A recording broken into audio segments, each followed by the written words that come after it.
हसरात, ये दौर बड़ा पुरखतर दौर है। इस दौर में सबसे ज्यादा अगर कोई बिगड़ी हुई कौम है तो कौम मुस्लिम। सबसे ज्यादा परेशान अगर कोई कौम है तो कौम मुस्लिम है। तादाद की बुनियाद पे नहीं, ये लोगों का धोखा है। तादाद के एतबार से हम कम हैं, तादाद के एतबार से कम कहां हो। पूरी दुनिया देख लो, 57 मुल्क ऐसे हैं इस धरती के छाती पर जिनको मुसलमानों का मुल्क कहा जाता है। 57 मुल्क ऐसे हैं जिनको मुसलमानों का मुल्क कहा जाता है। काश कि वो मुसलमान होते, उनके अंदर इस्लामी जज्बा होता, एक मुसलमान की जिंदगी कैसी होनी चाहिए ये उनको पता होता, तो ऐसी सूरत में दुश्मनाने दीन को हिम्मत नहीं होती एक को पीटे अच्छापन तमाशा देख लो। पूरी दुनिया हो रहा है, एक तरफ से अंगुली पे गिनते जाइए।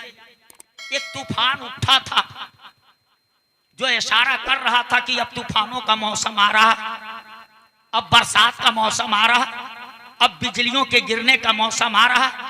वो उठा था चेचिनिया, बोस्निया, इराक, अफगानिस्तान, फिलिस्तीन, बर्मा होते हुए पूरी दुनिया को हिला करके रख दिया। और आपके वहां भी अपने खूनी पंजे का रंग दिखला चुका है। मैं कहना चाहता, जब मौसम ऐसा आ गया तो क्या आपने सोचा, आप मुझे जवाब दीजिए, क्या अक्लमंद इंसान वही होता है जो इंसान ये सोच ले कि जब मूसलाधार बारिश होने लगेगी तब जाकर के हम अपना छप्पर दुरुस्त करेंगे। जब मूसलाधार बारिश होने लगेगी तो वो छप्पर कहां दुरुस्त कर पाएगा, वो भी भीगेगा, उसके बच्चे भी भीगेंगे, उसका परिवार भी भीगेगा, उसका सामान भी भीगेगा, वो भी परेशान होगा, उसकी नस्लें भी परेशान होंगी, उसके घर वाले भी परेशान होंगे, उसके सामान का भी नुकसान होगा, माली नुकसान भी होगा, जानी नुकसान भी होगा। अक्लमंद वो होता है जो जान जाता है कि अब बरसात का मौसम आने वाला है, अब तूफानों का मौसम आने वाला है, तो वक्त से पहले अपने छप्पर को दुरुस्त कर लेता है ताकि जब बारिश होने लगे तो मैं भी न भीगूं, मेरा बच्चा भी न भीगे, मेरा परिवार भी न भीगे, मेरा सामान भी न भीगे। वही अक्लमंद होता है। मैं पूछना चाहता मुसलमानों, अगर अक्लमंद की यही पहचान है कि जब वो जान जाता है कि अब बरसात का मौसम आने वाला है तो पहले तैयारी कर लेता है, क्या अभी आपको पता नहीं चला कभी आसान की आवाज से ध्वनि प्रदूषण होने लगा? आपके वहां कभी 3 तलाक का मसला आया, आपके वहां कभी हलाला का मसला आया? मुसलमानों ये सारी चीजें बता नहीं रही है। अब तूफानों का मौसम आ गया है, अब बिजलियों के गिरने का मौसम आ गया है, और अगर जब मौसम को देख लीजिए, अब ये वार्निंग आ गई, अल्टीमेटम आपको दे दिया गया, अब तूफानों का मौसम आ रहा है, अब बिजलियों के गिरने का मौसम आ रहा है, तो क्या आपने अपनी कौम को बचाने के लिए, पूरी मिल्लत को बचाने के लिए आपने अपनी छप्पर को दुरुस्त किया? क्या आपको कुछ होश आया? अरे तुझे काली घटाओं का भी न पहचानना आया, तुझे काली घटाओं का भी न पहचानना आया। नशीमा से धुआं उठता है, तुम कहते हो नारे तकबीर। जरा दोनों हाथों को उठाएं, इतनी अच्छी तकरीर हो रही है? जरा आप मुस्कुराएं जरा। नारे रिसालत, नारे रिसालत, जश्न दस्तारबंदी, इस्लाह मुआशरा कॉन्फ्रेंस, हजरत कमरुद्दीन साहब किबला, बुलबुले पडरौना, नारे तकबीर, नारे रिसालत। हसरत, अब आप सोचिए, गौर करें, क्या इससे आपको लग नहीं रहा कि तूफानों का मौसम आ रहा? कभी कुरान से आयतें निकालने की बात की जाती है तो कभी मुस्कान के पर्दे पे अंगुली उठती है। अब बताओ कल क्या होगा, ये देख करके आपको खतरा नहीं महसूस हो रहा है? हो रहा है तो आपने कोई तैयारी किया? देख लो पूरी दुनिया में तबाह हो कि नहीं, बर्बाद हो कि नहीं, बिजलियां गिर रही हैं कि नहीं, तूफान आ रहे हैं कि नहीं, आपने तैयारी क्या किया? आखिर यही कौम क्यों तबाह है? यही कौम क्यों परेशान? कभी आपने सोचा अगर वो कभी पकड़ में आ जाए कि क्यों परेशान है, तो ये बताइए आप उस कमी को दूर करने को तैयार हैं? अगर पता चल जाए कि इस कमी की बुनियाद पे परेशानी आई, तो आप उस कमी को दूर करने को तैयार हैं? ये इस्लाह मुआशरा है ना। मगर सिर्फ तकरीर से इस्लाह नहीं। ये बताइए आप बीमार हो, अब बहुत बढ़िया डॉक्टर के पास जाए,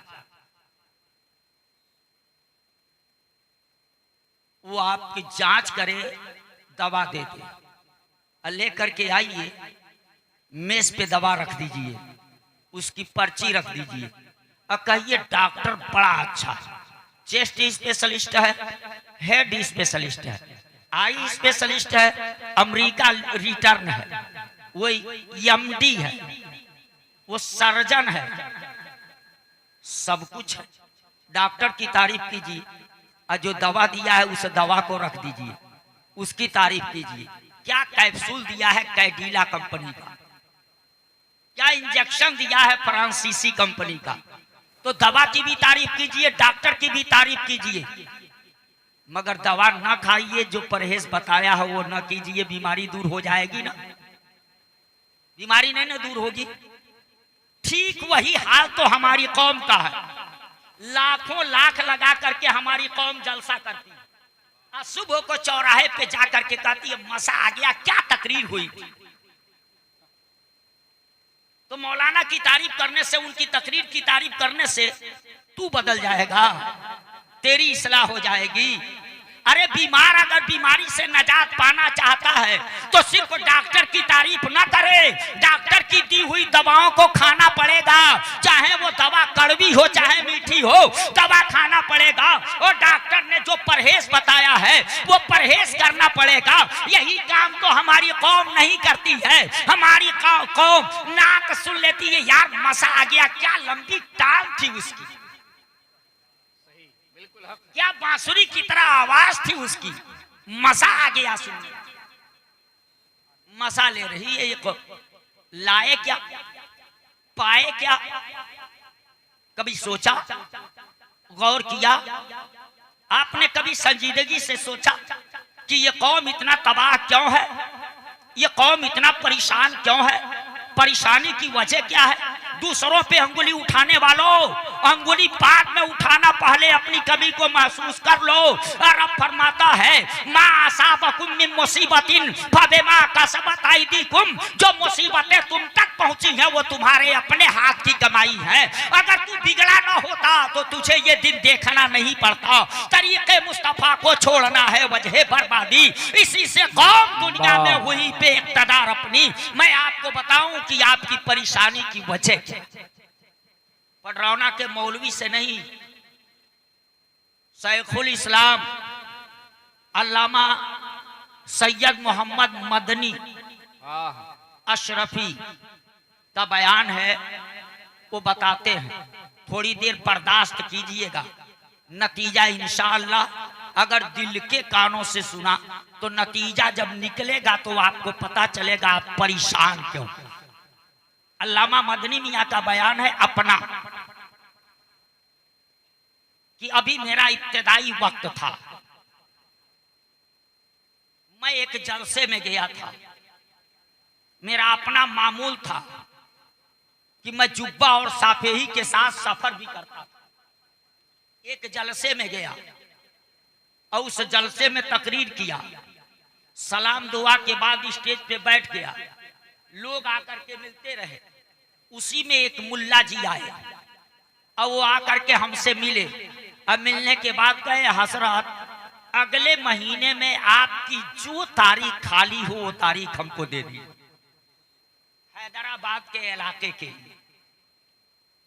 ये कहते हैं मैं डायरी देखा और जो तारीख खाली थी वो मुल्ला जी को दे दिया। तारीख वो नोट कराए और उन्होंने बताया हजरत अपने वहां से आप फला ट्रेन पकड़ेंगे ना तो वो ट्रेन आपको फला स्टेशन पे ले जाएगी और उस स्टेशन पे आप उतर जाएंगे। वहां से एक लोकल ट्रेन चलती है, उसको आप पकड़ेंगे तो वहां से वो ट्रेन फला स्टेशन पे आपको ले जाएगी। मगर अब आप परेशान होंगे, आप उस ट्रेन से उतरिए जहां से लोकल ट्रेन पकड़ना है वहां मैं पहुंच जाऊं, वहां से अपने साथ लेके जाऊं। अल्लामा मदनी मियां कहते हैं कि मैं तारीख ले लिया, वो मुतमईन हो गए, चले गए, मैं भी चला आया। मगर जिस दिन उधर जाना था वहां के लिए ट्रेन पकड़नी थी, वो मेरा पहला इत्तेफाक था हैदराबाद के इलाके के लिए। मैं जल्दबाजी में जुब्बा और दस्तार, यानी जुब्बा नहीं पहन सका, दस्तार नहीं बांध सका, वो सब केस में रखा हुआ। जल्दबाजी में गया, ट्रेन पकड़ लिया, जुब्बा भी नहीं पहना, साफा भी नहीं बांधा, ट्रेन पकड़ा। उस स्टेशन पे जा करके मैं उतर गया जहां मुल्ला जी कहे थे, और चारों तरफ नजर दौड़ाने लगा कि यही कहे थे कि यहाँ उतरने के बाद वहां से एक लोकल ट्रेन चलती है, वो पकड़ करके 2-4 स्टेशन जाना पड़ेगा।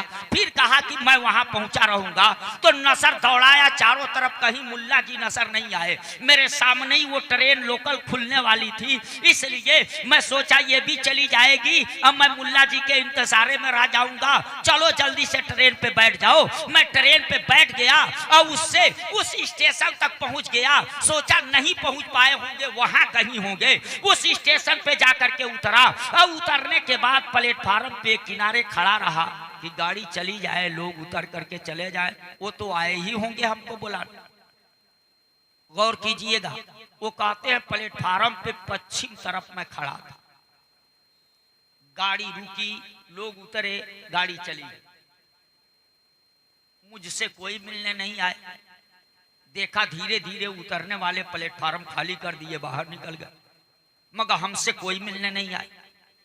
तो मैं सोच में पड़ गया, यार मुल्ला जी नजर नहीं आ रहे, अब यहां से मैं कैसे जाऊंगा।